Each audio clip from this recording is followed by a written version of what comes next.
Problem solve झाला आवाजाचा? Okay. तर आपण पाहिलं की या ठिकाणी टॅली काय आहे, टॅलीमध्ये आपल्याला प्रॉपर अकाउंटिंग करायचे, ते अकाउंटिंग कशा पद्धतीने करायचे त्या कन्सेप्टचा या ठिकाणी आपण विचार केला. तर त्या कन्सेप्टचा विचार करते वेळेस आपल्याला प्रॉपर कन्सेप्ट या ठिकाणी समजून घ्यायचे आहेत आणि त्या स्टेप बाय स्टेप या ठिकाणी आपल्याला येणार आहेत.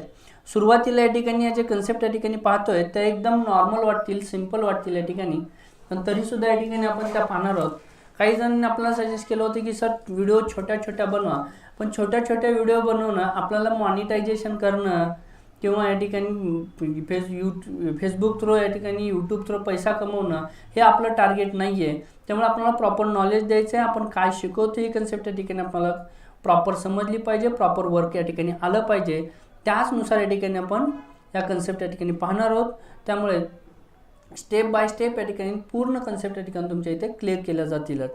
तर आपण जर्नल काय आहे, जर्नलच्या प्रोफॉर्ममध्ये या ठिकाणी रेकॉर्ड कशा पद्धतीने मेंटेन करायचं त्या कन्सेप्ट पाहिल्यानंतर आपली लेजर पोस्टिंगची कन्सेप्ट या ठिकाणी क्लिअर होईल. मग लेजर पोस्टिंगची कन्सेप्ट या ठिकाणी आपली क्लिअर झाली की त्यानंतर मात्र या ठिकाणी आपल्याला फक्त 2 प्रॉब्लेम असे होणार आहेत की त्या दोन्ही प्रॉब्लेममध्ये या ठिकाणी इन्कम टॅक्सच्या 5ही हेडचा विचार करून या ठिकाणी इन्कमची डिटेल या ठिकाणी ॲड असेल आणि under section 80C to 80U पर्यंत या ठिकाणी जे कॉमनली या ठिकाणी प्रत्येकाच्या लाईफमध्ये जे डिडक्शन्स या ठिकाणी येतात तर त्या डिडक्शनचा विचार करून proper journal to final account या कन्सेप्ट या ठिकाणी क्लिअर झाल्या की आपली थिअरॉटिकलची कन्सेप्ट या ठिकाणी क्लिअर होऊन जाणार आहे. त्यानंतर चालू होईल आपलं प्रॅक्टिकल कन्सेप्ट ज्या प्रॉपर टॅलीमध्ये या ठिकाणी वर्क करणं या कन्सेप्ट या ठिकाणी पाहिजे आहेत. चला तर मग आपण एक बघूयात जर्नल काय प्रॉब्लेममुळे ते जर आपण बघितलं तर प्रोफॉर्मा ऑफ जर्नल जे आहे, प्रोफॉर्मा ऑफ जर्नलच्या अगोदर आपण पाहिलं होतं a journal is a detailed account. Journal एक डिटेल अकाउंट आहे. त्यामध्ये आपण दररोजच्या दररोज घडलेले व्यवहार जे नोंदवतो ते कसे फिनान्शियल ट्रान्झॅक्शन नोंदवतो. त्याचा वापर आपण फ्युचर रिकन्सिलिंग ऑफ ऑफिशियल अकाउंटिंगसाठी म्हणजे पुढे चलून या ठिकाणी जे आपण ऑफिशियल अकाउंटिंग करतो त्या ऑफिशियल अकाउंटिंगसाठी या ठिकाणी आपण त्याचा वापर या ठिकाणी करून घेत असतो.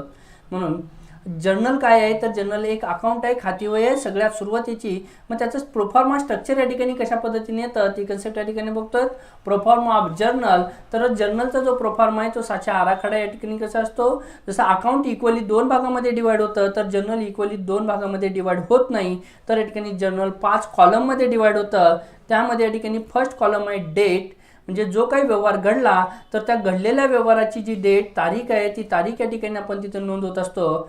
आणि पर्टिक्युलर कॉलम आहे, पर्टिक्युलर कॉलममध्ये या ठिकाणी जो व्यवहार घडला तो घडलेला व्यवहार सगळ्यात सुरुवातीला डेबिट होणारा अकाउंट आणि त्यापासून 2 पासून सुरुवात करून आपण क्रेडिट होणाऱ्या अकाउंटच्या ठिकाणी नोंद घेत असतो. आणि LF इथून लेजरमध्ये झालेली नोंद जर्नलमध्ये झालेली नोंद लेजरमध्ये या ठिकाणी जी पोस्टिंग केली जाते ती पोस्टिंग किती पेज नंबरवरती केलेलं आहे खाते वहीच्या प्रॉपर पेज नंबर या ठिकाणी इथं मेन्शन केला जातो, जेणेकरून आपल्याला या ठिकाणी लक्षात येईल की आपण केलेली नोंद बरोबर आहे किंवा नाही आहे. जसं न्यूजपेपर आपण पाहतो तर न्यूजपेपरमध्ये या ठिकाणी आपल्याला पाहायला मिळतं की जे व्यवहार घडत आहेत तर त्या घडलेल्या व्यवहाराच्या ठिकाणी नोंदी प्रॉपर झाल्या आहेत किंवा नाही आहेत हे आपल्याला क्रॉस चेक करायचं असतं. तसं न्यूजपेपरवरती या ठिकाणी सगळ्यात सुरुवातीला लिहिलेलं असतं हेडलाईन आणि सांगितलं असतं उर्वरित इन्फॉर्मेशन पेज नंबर 2 वर 3 वर या ठिकाणी आहे. तर तिथे क्रॉस चेक करायला तुम्हाला पेज नंबर 3 वर 2 वर लिहिलं असतं पान नंबर 1 वरून. एक्झॅक्ट तीच कन्सेप्ट या ठिकाणी इथं फॉलो केली जाते. तर LF लेजरचा पेज नंबर जर्नलमध्ये आणि जर्नलचा पेज नंबर लेजरमध्ये या ठिकाणी नोंदवला जातो. जस्ट इथे जर कन्सेप्ट हे स्ट्रक्चर या ठिकाणी बघितलं date particular LF debit amount credit amount. तर जे अकाउंट्स या ठिकाणी आपल्याकडे डेबिट होणार आहे त्या डेबिट होणाऱ्या अकाउंटची नोंद या ठिकाणी डेबिट कॉलममध्ये घेतली जाते आणि जे खातं क्रेडिट होणार आहे किंवा झालेलं आहे त्या क्रेडिट झालेल्या खात्याची नोंद या ठिकाणी क्रेडिट कॉलममध्ये या ठिकाणी ठेवली जाते. इथे एक्झाम्पल या ठिकाणी बघतोय. इथे एक्झाम्पलमध्ये डेटमध्ये डेट लिहिली जाते ती कोणत्याही फॉर्मॅटमध्ये असू शकते. Date month year month date तुम्हाला पाहिजे तो फॉर्मॅट तुम्ही इथे मेंटेन करू शकता. पर्टिक्युलरमध्ये सगळ्यात सुरुवातीला डेबिट होणारा अकाउंट आणि त्या डेबिट झालेल्या अकाउंटचीच रक्कम या ठिकाणी डेबिट कॉलममध्ये नोंदवली जाते आणि त्यानंतर 2 पासून सुरुवात करून क्रेडिट होणारा अकाउंट या ठिकाणी नोंदवलं जातं आणि क्रेडिट होणाऱ्या अकाउंटचीच रक्कम या ठिकाणी क्रेडिट कॉलममध्ये घेतली जाते. आणि नेमका व्यवहार काय घडलेला आहे याची डिटेल या ठिकाणी लिहिली जाते. पर्टिक्युलरमध्ये इन ब्रॅकेटमध्ये बिंग पासून स्टार्ट करून त्याला आपण नॅरेशन म्हणतो आणि नॅरेशन लिहिल्यानंतर इथे फक्त पर्टिक्युलरमध्ये एक अंडरलाईन दिली जाते. त्याचा अर्थ होतो एका व्यवहाराची नोंद संपलेली आहे. तर या LF मध्ये लागलीच काही नोंदवलं जात नाही. ज्यावेळेस या ठिकाणी आपण जर्नल झाल्यानंतर डेबुकमध्ये या ठिकाणी नोंद झाल्यानंतर पुढे खातेवहीमध्ये त्याची या ठिकाणी ट्रान्सफर करतो, म्हणजेच लेजर पोस्टिंग करतो, त्यावेळेस इथं लेजरचा पेज नंबर जातो. जस्ट एक्झाम्पल ते बघूयात. Shri Ganesh trader start business with cash ₹2 lakh as on 1 मे 2020. तर श्री गणेश ट्रेडर्स या ठिकाणी जो बिझनेस आहे त्या बिझनेसने या ठिकाणी 2 लाख रुपये या ठिकाणी गुंतवून 1 मे 2020 रोजी या ठिकाणी बिझनेस स्टार्ट केलेला आहे, बिझनेस चालू केलेला आहे. तर तो जो बिझनेस या ठिकाणी चालू केलेला आहे त्या चालू केलेल्या व्यवहाराची या ठिकाणी जी नोंद आहे ती नोंद या ठिकाणी आपल्याला या ठिकाणी ठेवायची आहे. तर डेट आहे ती डेट आपण ठेवतोय 1 मे 2020. मग इथे जी नोंद तुम्ही ठेवली आहे ती नोंद तुम्ही अशा पद्धतीने ठेवू शकता. 1 मे 1/5/20 या डेट फॉर्मॅटमध्ये ठेवू शकता, किंवा ठिकाणी तुम्ही सुरुवातीला हेडिंगमध्ये दिलात 2020, त्यानंतर लिहिलात मे, आणि नंतर तुम्ही फक्त 1, 2, 3, 4 ज्या डेट्स येत आहेत त्या डेट्स या ठिकाणी नोंदवलात, त्याही फॉर्मॅटमध्ये तुम्ही नोंदवलात तर तेही बरोबर असणार आहे. म्हणजे डेटचा अमुकच फॉर्मॅट वापरला पाहिजे याचं कंपल्शन या ठिकाणी आपल्याला नसतं. त्यामुळे आपण कोणताही डेट फॉर्मॅट घेतला तर तो बरोबरच आहे. तर इथे बिझनेस स्टार्ट करते वेळेस या ठिकाणी काय गुंतवलेले तर 2 लाख रुपये या ठिकाणी बिझनेसमध्ये गुंतवलेले आहेत. मग ती झालेली जी गुंतवणूक आहे ती गुंतवणूक रक्कम कशी झालेली आहे, कॅशमध्ये झालेली आहे, म्हणजे कॅश अकाउंट आहे. आणि ॲज अ रूलचा आपण जर विचार केला तर कॅश कम्स इन होते, त्यामुळे कॅश अकाउंट डेबिट होईल. टेक्निकचा विचार केला तर कॅश आपल्याकडे वाढते, त्यामुळे कॅश अकाउंट डेबिट. तर इथे कॅश अकाउंट डेबिट कॉलममध्ये 2 लाख रुपये टू कॅपिटल अकाउंट क्रेडिट आहे, क्रेडिट कॉलममध्ये 2 लाख रुपये नोंद ठेवलेली आहे. आणि इथे कंसामध्ये लिहिलं जातं being start business with cash. Being start business असंही तुम्ही नरेशन द्यायला चालेल. कॉलेजेसमध्ये आपल्याला या ठिकाणी सांगितलं तर थोडक्यात काय व्यवहार घडला त्याची इन्फॉर्मेशन दिली म्हणजे या ठिकाणी नरेशन. पण आपण सांगतो थोडक्यात लिहू नका, नेमकं अशा पद्धतीने लिहा की एक एंट्री बघितल्यानंतर ट्रान्झॅक्शन जर काय झालेले आहे ते लक्षात येत असेल तर तुम्ही काही ठिकाणी नॅरेशन नाही दिलात तरी चालेल रिअल अकाउंटिंगमध्ये. पण शक्यतो तसं करायचं नाही आहे, शक्यतो नॅरेशन द्यायचेच आहेत. पण नॅरेशन अशा पद्धतीने द्यायचं आहे नेमका काय व्यवहार घडलेला आहे, कोणत्या कंडिशनमध्ये घडलेला आहे त्याची डिटेल्स या ठिकाणी आपल्याला तिथे नोंदवायचे, जेणेकरून याच ट्रान्झॅक्शनची नोंद बघितल्यानंतर आपल्याला पूर्ण डिटेल लक्षात आली पाहिजेत. ती ट्रान्झॅक्शन बरोबर आहे नाही हे पाहण्यासाठी त्याचं bill, voucher, receipt, statement, agreement जे काय असेल या ठिकाणी परत पाहत बसायची गरज पडू नये. अशा पद्धतीनेच या ठिकाणी आपल्याला इथं नोंदी घ्यायच्या आहेत. जस्ट तुम्हाला हा प्रॉब्लेम या ठिकाणी ऑलरेडी घेतला होता, त्या प्रॉब्लेममध्ये आपण ट्रान्झॅक्शनच्या खालती नोंदी कशा ठेवायच्या त्या कन्सेप्ट या ठिकाणी सांगितल्या होत्या. पण आपण या ठिकाणी आता पाहतोय की या ट्रान्झॅक्शनच्या नोंदी कशा पद्धतीने घ्यायच्या आहेत. तिथे 1 बाय 1 या ठिकाणी आपण जर कन्सेप्ट बघितली तर पहिल्या डेटची डेट 1 एप्रिल 2020, एंट्री झालेली आहे कॅश अकाउंट डेबिट अमाऊंट कॉलममध्ये amount, to capital account credit कॉलममध्ये amount, narration being start business with cash.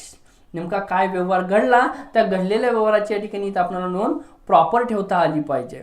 त्यानंतर जो व्यवहार घडला सेकंड 2 एप्रिल 2020ला इथे व्यवहारामध्ये या ठिकाणी बँक अकाउंट डेबिट झालं होतं आणि cash account credit same with the bank account debit to cash account, narration being open a bank account. पण इथे LF जर बघितलात लेजर फोलिओमध्ये आपल्याला काहीही नोंद घेण्याची गरज नाही आहे, कारण ज्या वेळेस या ठिकाणी इथून पुढे लेजर पोस्टिंग होणार आहे त्याच वेळेस या ठिकाणी आपल्याला त्याची नोंद घेण्याची गरज पडते. नेक्स्ट 1 मेला व्यवहार झालेला आहे, तारीख 1 मे दिली या ठिकाणी. फर्निचर परचेस केलं होतं, फर्निचर अकाउंट या ठिकाणी डेबिट झालेलं आहे. त्यानंतर जर आपण बघितला तर कॅशमध्ये ते व्यवहार झाल्यामुळे cash account credit, narration being furniture purchase in cash.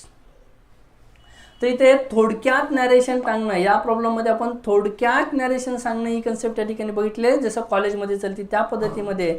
पण जर या ट्रान्झॅक्शनचं नॅरेशन आणि एंट्री बघितली तर नॅरेशन न लिहिताही तुम्हाला लक्षात येतं की फर्निचर कॅशमध्ये परचेस केलेलं आहे एंट्रीनुसार.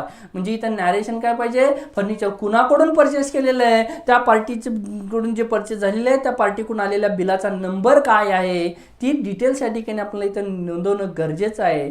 तरच या ठिकाणी तुम्हाला याचं बिल काढून परत पाहण्याची गरज पडणार नाही, कुणाकडून परचेस केलेलं आहे त्याचा बिल नंबर काय आहे ते. थोडक्यात नॅरेशन कॉलेजमध्ये आपल्याला पासिंग करून मार्किंग देऊन जातं, पण जेव्हा रिअलमध्ये आपण वर्क करतोय तेव्हा थोडक्यात काहीही न देता अशा पद्धतीने आपल्याला नॅरेशन मेन्शन करायचं आहे की जेणेकरून आपल्याला प्रॉपर डिटेल्स ते नॅरेशन आणि एंट्री पाहिल्यानंतरच लक्षात आली पाहिजे. Next 2 May purchase account debit to cash account being goods purchase in cash. तिथे इथेही बघितलं तर नॅरेशन अशा पद्धतीचं आहे की या ठिकाणी purchase debit to cash entry बघूनच लक्षात येणार आहे, पण इथेही प्रॉपर या ठिकाणी नॅरेशन. तर नॅरेशन देते वेळेस कुणाकडून परचेस झालेली आहे आणि त्याचा बिल नंबर काय आहे आणि जर कोणते प्रोडक्ट परचेस केलेले आहेत रेट काय होता याचे डिटेल टाकायचे असेल तर तुम्ही नॅरेशनमध्ये टाकू शकता. पण त्यासाठी टॅलीने तुम्हाला एक बेस्ट या ठिकाणी ऑपॉर्च्युनिटी दिली आहे. टॅलीला ERP म्हणजेच मॅनेजमेंट रिलेटेड जे वर्किंग म्हटलं जातं ते काय म्हटलं जातं तर इथे अकाउंटिंग सोबतच तुमचे स्टॉकची म्हणजे इन्व्हेंटरीचं रेकॉर्ड या ठिकाणी टॅली सॉफ्टवेअर ठेवू शकतं. ज्यावेळेस तुम्हाला या ठिकाणी टॅलीमध्ये प्रॉपर इन्व्हेंटरी मेंटेन करायची आहे तर त्यावेळेस या ठिकाणी तुम्हाला अकाउंट्स सोबत प्रॉपर प्रोडक्टचीही डिटेल ठेवता येणार आहे. त्या प्रोडक्टची डिटेल काय लेवलमध्ये ठेवता येऊ शकते आपण ते पुढे पुढे पाहणारच आहोत. नेक्स्ट डेट ट्रान्झॅक्शन नोंद नॅरेशन या पद्धतीने आपण जर बघितलं तर 1 by 1 या ठिकाणी जे ट्रान्झॅक्शन होत आहेत त्या ट्रान्झॅक्शन प्रॉपर या ठिकाणी नोंद होतं. पण जर्नलमध्ये कधीही नोंद घेते वेळेस डेबिट होणारा अकाउंटच या ठिकाणी सुरुवातीला घेतला जाता आणि त्यानंतरच या ठिकाणी आपण क्रेडिट होणारा अकाउंट या ठिकाणी आपण नोंदवतो. म्हणजेच आपल्या मनानुसार सुरुवातीला क्रेडिट होणारा अकाउंट आणि नंतर डेबिट होणारा अकाउंट असं नोंद घेता येत नाही. तर जिथे रूल जो असेल तो. पण टॅलीमध्ये ज्यावेळेस आपण नोंदी घेणार आहोत त्यावेळेस आपल्याला पाहायला भेटेल की काही वाउचरमध्ये या ठिकाणी तुम्हाला सुरुवातीला या ठिकाणी क्रेडिट होणारं अकाउंट विचारलं जातं आणि नंतर डेबिट होणारं अकाउंट विचारलं जातं. त्याच पद्धतीने या ठिकाणी तुम्ही तिथे नोंदी ठेवू शकता. जे तुम्हाला सुरुवातीला डेबिट क्रेडिट करता येत नाही. एक्झॅक्ट तसंच मॅन्युअलमध्ये रेकॉर्ड ठेवत असताना सगळ्यात सुरुवातीला डेबिट होणारच अकाउंट या ठिकाणी घ्यायचं आहे. त्यानंतर की कॉलेजमध्ये या ठिकाणी आपण जर पाहिलं तर डेबिट आणि क्रेडिट कॉलम जे असतात त्या दोन्हीची या ठिकाणी नोंदी काय होतात दोन्हीचे टोटल काय होते या ठिकाणी ते आपण क्रॉस चेक करतो. पण रिअलमध्ये या ठिकाणी तुम्हाला याची गरज पडत नाही आहे कारण तुम्ही डेबुकमध्ये या ठिकाणी दररोजचे पाहिजे असेल तर तुम्ही नोंद ठेवू शकता, नाही तर तुम्हाला डायरेक्ट या ठिकाणी लेजर पोस्टिंग या ठिकाणी करणं गरजेचं या ठिकाणी होतं. मग जर्नल झाल्यानंतर काय तर जर्नल झाल्यानंतर आपल्याला त्या एंट्रीज कुठे ट्रान्सफर केल्या जातात बुक्स ऑफ अकाउंटमध्ये या ठिकाणी ट्रान्सफर केल्या जातात. मग ते बुक्स ऑफ अकाउंटमध्ये ट्रान्सफर करणं त्यालाच आपण म्हणतो लेजर पोस्टिंग. मग लेजर पोस्टिंग म्हणजे काय आहे, what is ledger posting, ledger posting कशी करायची त्या कन्सेप्ट या ठिकाणी आपण उद्याच्या लेक्चरमध्ये या ठिकाणी पाहूयात. तर आता या ठिकाणी तुम्हाला जे काही प्रॉब्लेम ते काही डाऊट्स या ठिकाणी असतील तर ते प्रॉब्लेम डाऊट्स या ठिकाणी आपण क्लिअर करणार आहोत. आणि आज कन्सेप्ट या ठिकाणी तुम्हाला आवडल्या समजल्या असतील तुम्हाला याचा फायदा होत असेल तर या ठिकाणी तुम्ही लाईक करा, कमेंट्स करा आणि तुमच्या फॅमिली मेंबर्सला रिलेटिव्हला या ठिकाणी हा फ्री लाईव्ह कोर्सचा फायदा करून देण्यासाठी आपल्या लिंक्स ग्रुपच्या लिंक्स या ठिकाणी तुम्ही शेअर करू शकता. काल 2 दिवसाखाली या ठिकाणी आपली शनिवार रविवार लेक्चर नसतं पण 2 दिवसाखाली एक नवीन मेंबर्स या ठिकाणी आपले जॉईन झाले होते ग्रुपमध्ये. त्यांनी या ठिकाणी काही क्रिप्टोकरन्सी बिटकॉईन अशाशी रिलेटेड या ठिकाणी काही लिंक टाकल्या होत्या पण आपण त्या डिलीट केल्या होत्या. आपण या ठिकाणी आपला जो कोर्स चालू आहे त्या कोर्स रिलेटेड या ठिकाणी तुमच्या कन्सेप्ट या ठिकाणी टाका. अकाउंटिंग रिलेटेड या ठिकाणी तुम्ही पॉईंट टाकू शकता, टॅक्सेशन रिलेटेड पॉईंट तुम्ही या ठिकाणी ग्रुपवरती शेअर करू शकता. पण तुम्हाला या ठिकाणी कुठल्याही प्रकारची मार्केटिंग या ग्रुपमध्ये करता येणार नाही आहे. यामध्ये तुम्हाला मार्केटिंग करायची असेल तर ठिकाणी तुम्ही तुमच्या वैयक्तिक लेवलमध्ये करू शकता पण या ग्रुपमध्ये मात्र तुम्हाला मार्केटिंग करण्याची परमिशन दिली गेलेली नाही आहे. त्यामुळे विदाऊट मार्केटिंग हा कोर्स या ठिकाणी शिकायचा आहे आणि प्रॉपर काम करता आलं पाहिजे हीच कन्सेप्ट या ठिकाणी. तर आपण जर्नल काय जर्नलचा प्रोफॉर्मा काय असतो आणि जर्नलमध्ये नोंदी या ठिकाणी कशा स्वरूपात केल्या जातात या कन्सेप्ट या ठिकाणी पाहिला आपण या ठिकाणी जस्ट डिस्कस करतोय. आपण सुरुवातीला पाहिलं होतं व्हॉट इज टॅली, टॅली म्हणजे काही कन्सेप्ट पाहिली. टॅली कन्सेप्टमध्ये या ठिकाणी आपल्याला ERP आणि अकाउंटिंग असे 2 क्वेश्चन या ठिकाणी तयार झाले होते. आपण ERP बद्दल या ठिकाणी कन्सेप्ट क्लिअर केली आणि त्यानंतर अकाउंटिंग बद्दल या ठिकाणी कन्सेप्ट क्लिअर केली. अकाउंटिंग करते वेळेस आपल्याला लक्षात आलं की अकाउंटिंगचे जे ॲक्च्युअलमध्ये प्रकार पडतात फिनान्शियल अकाउंटिंग, कॉस्ट अकाउंटिंग, जे काही या ठिकाणी आहेत तर त्या कन्सेप्ट या ठिकाणी आपण पाहिल्या आणि त्यासोबतच या ठिकाणी आपण पुढे स्टेप बाय स्टेप या ठिकाणी कन्सेप्ट ज्यावेळेस पाहत होतो तर त्यावेळेस आपल्याला बिझनेस काय आहे, ट्रान्झॅक्शन काय आहेत, अकाउंट काय आहे, हे प्रत्येक step by step concept clear केला. याची डिटेल तुम्ही प्रिव्हियस लेक्चर या ठिकाणी पाहून करू शकता. पण त्यासोबत तुम्हाला या ठिकाणी प्रॉपर कन्सेप्ट या ठिकाणी रनिंग नोट्ससुद्धा काढत चला, जेणेकरून तुम्हाला त्याचा फायदा या ठिकाणी होईल.